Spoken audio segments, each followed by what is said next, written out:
बच्चों, आज की इस वीडियो में अध्याय 5 पौधे एवं जंतुओं का संरक्षण 8th ग्रेड अभ्यास पुस्तिका विज्ञान कक्षा 8 के सभी प्रश्नों के उत्तर देखेंगे। तो चलिए शुरू करते हैं। निम्नलिखित शब्दों को उचित बॉक्स में लिखो एवं चित्र पूर्ण करो। तो इस बॉक्स में आपको लिखना है जंतु, वृक्ष, झाड़ियाँ, सूक्ष्म जीव जो वन जंतु और पादप हैं। जो संकटापन से संबंधित है उसको इस बॉक्स में लिखना है। प्रवास, संकटापन जीव, अभयारण्य और राष्ट्रीय उद्यान, पुनः वनरोपण। और शब्दों को उचित बॉक्स में भरने के पश्चात आपके मन में जो विचार आए उसे बॉक्स में लिखना है। तो हमें पौधों और जंतुओं को नुकसान नहीं पहुंचाना चाहिए। आपके मन में जो भी विचार आए उसको आप लोग यहाँ पास राइट कर सकते हैं। अब नेक्स्ट है, इसमें सही विकल्प के आगे टिक का निशान लगाइए। सही निशान का चिन्ह लगाना है आपको। तो यदि वन विलुप्त हो जाए तो क्या होगा?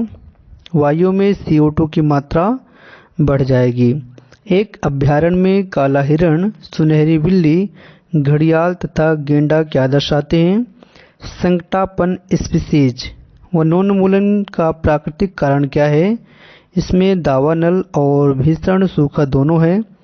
तो इस प्रकार से आपका सही हो जाएगा डी नंबर, ए और बी दोनों। इसमें कॉलम ए और कॉलम 2 से कॉलम 1 और 2 से मिलानकर सही युग्म चुनकर लिखना है आपको। तो विशाल काय गिलहरी, इसका हो जाएगा ये क्या है? स्थानीय प्रजाति है। और पक्षी अभयारण्य क्या है? ये भरतपुर में है। और वनों की कटाई से क्या संबंधित है? क्या बोलते हैं उसे? वनोन्मूलन। और उपजाऊ मिट्टी का मरुस्थल में परिवर्तन होना क्या कहलाता है? मरुस्थलीकरण। तो इस प्रकार से आपका आंसर ए नंबर सही हो जाएगा। इसमें 5वां है, वन्यजीव अभयारण्य के लिए निम्न में से कौन सी विशिष्टता प्रमुख है? यह मुख्य है। यहाँ जानवरों को पकड़ना और उनका शिकार करना सख्त प्रतिबंधित है। प्रश्न 2 है, दिए गए शब्दों की सहायता से रिक्त स्थानों की पूर्ति कीजिए। तो जैव विविधता के संरक्षण के उद्देश्य से क्या बनाए जाते हैं? जैवमंडल आरक्षित क्षेत्र। वनोन्मूलन से काटे गए वृक्षों की कमी पूरी करने के उद्देश्य से नए वृक्षों का रोपण करना है। संकटापन स्पीशीज का रेड डाटा पुस्तक में रिकॉर्ड रखा जाता है। साल, सागौन, आम, जामुन ये क्या है? वनस्पति जात हैं। कागज बचाने का अर्थ क्या है? पेड़ों को बचाना। इसमें प्रश्न 3 है, वन्यजीव अभयारण्य तथा राष्ट्रीय उद्यान क्यों बनाए जाने चाहिए? तो इसका उत्तर हो जाएगा वन्यजीव अभयारण्य और राष्ट्रीय उद्यान वन्यजीवों और उनके आवासों की रक्षा के लिए बनाए जाते हैं। ये संरक्षित क्षेत्र वन्यजीवों को मानव गतिविधियों से बचाते हैं तथा जैव विविधता को बनाए रखते हैं। इसमें प्रश्न 4 है, क्वेश्चन नंबर 4 इसमें, यदि वन्य प्राणियों के संरक्षण हेतु वन्यजीव अभयारण्य, राष्ट्रीय उद्यान एवं जैवमंडल आरक्षित क्षेत्र न बनाए जाएं तो पारिस्थितिकी तंत्र पर क्या प्रभाव पड़ेगा? यदि वन्य प्राणियों के संरक्षण हेतु वन्यजीव अभयारण्य, राष्ट्रीय उद्यान, जैवमंडल आरक्षित क्षेत्र न बनाए जाएं तो कई प्रजातियां विलुप्त हो सकती हैं, जिससे पारिस्थितिक तंत्र में असंतुलन हो जाएगा। इसमें क्वेश्चन नंबर 5 है, बड़े जंतुओं की अपेक्षा छोटे प्राणियों के विलुप्त होने की संभावना कहीं अधिक होती है, क्यों? छोटे प्राणी अधिक संवेदनशील होते हैं और पर्यावरणीय बदलावों को सहन करने में असमर्थ होते हैं तथा उनका भोजन और आवास भी सीमित होता है, इसलिए छोटे प्राणियों के विलुप्त होने की संभावना अधिक होती है। इसमें क्वेश्चन नंबर 6 है, चिड़ियाघर और वन्यजीव अभ्यारण्य में कोई दो अंतर लिखिए। चिड़ियाघर में जानवरों को कैद करके रखा जाता है, जबकि वन्यजीव अभ्यारण्य में वे खुले और प्राकृतिक आवास में रहते हैं। इसका दूसरा हो जाएगा, चिड़ियाघर मनोरंजन और शिक्षा के लिए होते हैं, जबकि वन्यजीव अभ्यारण्य संरक्षण एवं अनुसंधान के लिए होते हैं। इसमें क्वेश्चन नंबर है 7 है, आप अपने क्षेत्र में हरियाली बनाए रखने के लिए किस प्रकार योगदान दे सकते हैं? आपके द्वारा किए जाने वाले कार्यों की सूची बनाइए। तो मैं अपने क्षेत्र में हरियाली बनाए रखने के लिए निम्न योगदान दे सकता हूं, इस प्रकार आप लोग राइट कर सकते हैं। पेड़ पौधे लगा करके, प्लास्टिक का कम उपयोग करके, कचरे का सही निपटान करके, वृक्षारोपण अभियानों में भाग लेकर के। इसमें क्वेश्चन नंबर 8 है, क्या मानव जाति भी जीव जंतुओं के लिए खतरा बन सकती है? स्पष्ट कीजिए। तो इसमें हो जाएगा हाँ, वनों की कटाई, शिकार, प्रदूषण और शहरीकरण से मानव जाति भी जीव जंतुओं के लिए खतरा बन सकती है। इसमें क्वेश्चन नंबर है 9 है, कल्पना कीजिए अगर पृथ्वी से वन समाप्त हो जाए तो निम्न पर क्या प्रभाव पड़ेगा? मनुष्य पर क्या प्रभाव पड़ेगा? मनुष्य पर वन समाप्त होने से वायु की गुणवत्ता में कमी आएगी तथा ऑक्सीजन कम हो जाएगा और कार्बन डाइऑक्साइड की मात्रा बढ़ जाएगी, जिससे मानव स्वास्थ्य पर प्रतिकूल प्रभाव पड़ेगा और जीवन क्या हो जाएगा? नष्ट हो जाएगा। और पर्यावरण पर क्या प्रभाव पड़ेगा? पर्यावरण पर वन समाप्त होने से परिस्थिति तंत्र असंतुलित हो जाएगा, जल चक्र प्रभावित होगा और जैव विविधता घटेगी तथा मृदा अपरदन और जलवायु परिवर्तन की समस्याएं भी बढ़ सकती हैं। इसमें पारिस्थितिक होगा।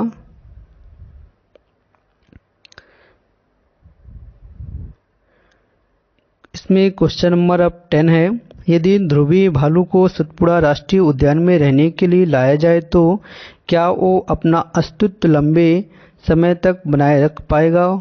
उत्तर को कारण सहित स्पष्ट कीजिए। नहीं, ध्रुवीय भालू, इसका उत्तर क्या होगा? ध्रुवीय भालू ठंडे आर्कटिक वातावरण के लिए अनुकूलित होते हैं। सतपुड़ा का गर्म वातावरण उनके लिए उपयुक्त नहीं होगा, इससे उनका अस्तित्व खतरे में पड़ जाएगा। जिससे उनका अस्तित्व क्या होगा? खतरे में पड़ जाएगा।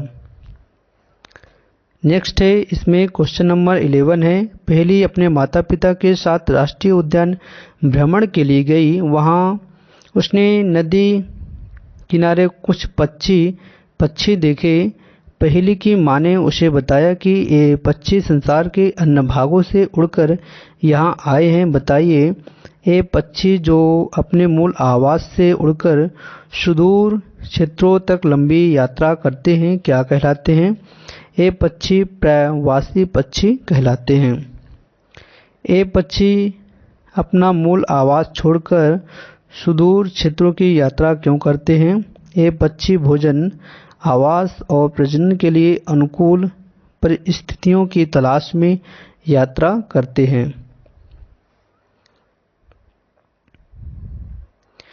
इसी का सी नंबर है, इन पक्षियों के उदाहरण दीजिए।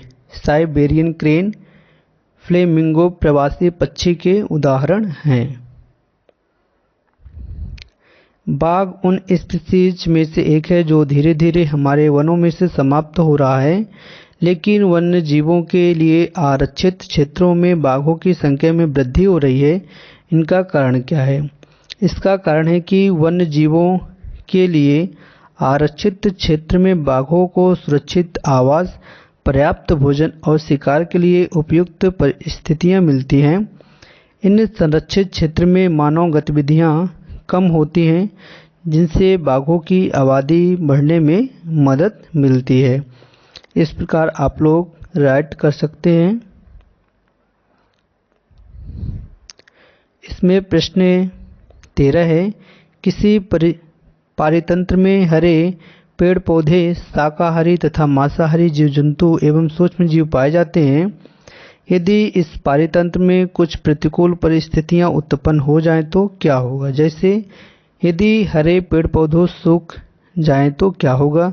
यदि इसका उत्तर हो जाएगा, यदि हरे पेड़ पौधे सूख जाएं तो शाकाहारी जीवों के लिए भोजन की कमी हो जाएगी, जिससे उनकी आबादी घटेगी और पारिस्थितिक तंत्र में असंतुलन उत्पन्न हो जाएगा।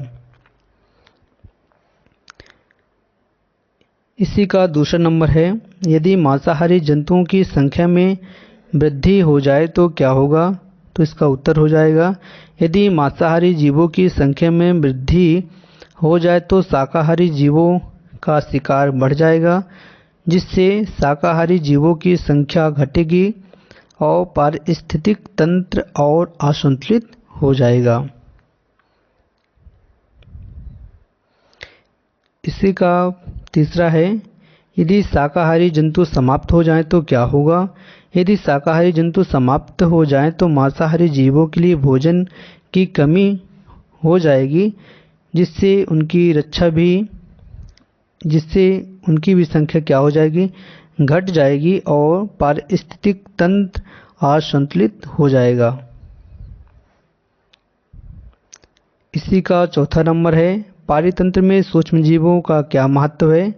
सूक्ष्म जीव जैविक पदार्थ का विघटन करते हैं और मृदा की उर्वरता बढ़ाते हैं। वे पोषक तत्वों का पुनर्चक्रण करते हैं, जो पारिस्थितिक तंत्र की स्थिरता के लिए आवश्यक है।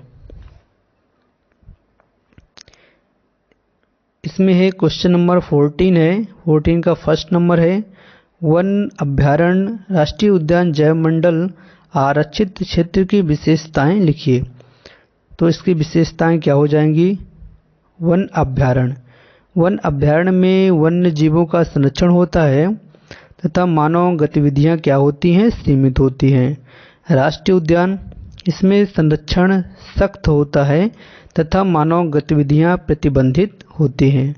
जैव मंडल आरक्षित क्षेत्र, जैव मंडल आरक्षित क्षेत्र जैव विविधता को संरक्षित करने के लिए स्थापित किए जाते हैं। इसमें अपने जिले, प्रदेश एवं देश में जो राष्ट्रीय उद्यान, वन्यजीव अभयारण्य, जैव मंडल आरक्षित क्षेत्र हैं, निम्न तालिका में लिखिए। तो आपके ज़िले में क्या है? तो हमारे ज़िले में नहीं है। यदि आप लोगों के ज़िले में हो तो राइट कर सकते हैं। प्रदेश में कान्हा राष्ट्रीय उद्यान है और पन्ना जंतु अभयारण्य है। और जैव मंडल आरक्षित क्षेत्र क्या हो जाएगा? पचमढ़ी जैव मंडल आरक्षित क्षेत्र। और देश में कॉर्बेट है, रणथंभौर है और वन्यजीव अभयारण्य है काजीरंगा, भरतपुर। और जैव मंडल आरक्षित क्षेत्र देश में है सुंदरवन जैव मंडल आरक्षित क्षेत्र और नीलगिरी।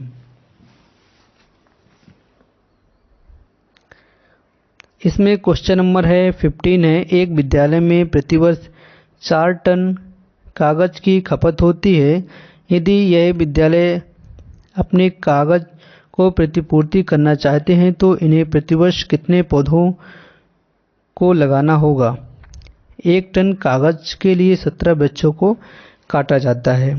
तो यदि 1 टन कागज के लिए 17 वृक्ष काटे जाते हैं तो 4 टन कागज के लिए 68 वृक्ष काटे जाएंगे। ये वृक्ष काटने होंगे। विद्यालय को प्रतिवर्ष 68 पौधे लगाने होंगे।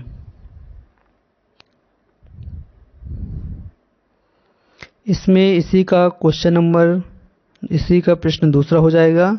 विद्यालय में यदि 50% कागज को पुनर्चक्रण कर उपयोग में लाया जाता है तो इस स्थिति में कितने पौधों को प्रतिवर्ष लगाना होगा? तो विद्यालय यदि 50% कागज पुनर्चक्रण करता है तो उन्हें 4 टन की बजाय 2 टन कागज की आवश्यकता होगी। इस स्थिति में 34 पौधे प्रतिवर्ष लगाने होंगे। विद्यालय कागज की बचत के लिए कौन कौन से विकल्प अपना सकता है? तो निम्नलिखित विकल्प अपना सकता है। कागज का दोनों तरफ उपयोग करना, कागज का कम से कम उपयोग करना, कागज का पुनर्चक्रण करना, डिजिटल नोट्स एवं असाइनमेंट का प्रयोग करना। अब इसमें क्वेश्चन नंबर 12 है। मध्य प्रदेश में स्थित राष्ट्रीय उद्यान, वन जंतु अभयारण्य व जैवमंडल आरक्षित क्षेत्र के संबंध में एक रिपोर्ट तैयार करना है। तो आप लोग इसका स्क्रीनशॉट ले लीजिए और इसको नोट्स में अपने 8th ग्रेड में राइट कर लीजिए। राष्ट्रीय उद्यान इसको राइट करना है, स्थान और किसका संरक्षण किया जाता है इस राष्ट्रीय उद्यान में, और उसकी फ़ोटो भी आप लोग चित्र बना सकते हैं।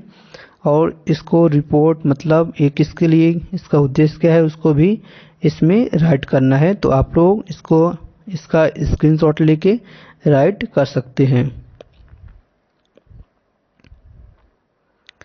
नेक्स्ट इसमें अब आगे है प्रोजेक्ट आ है। वृक्षों की अत्यधिक कटाई के लिए कौन कौन से कारक उत्तरदायी हैं, सूची बनाना है।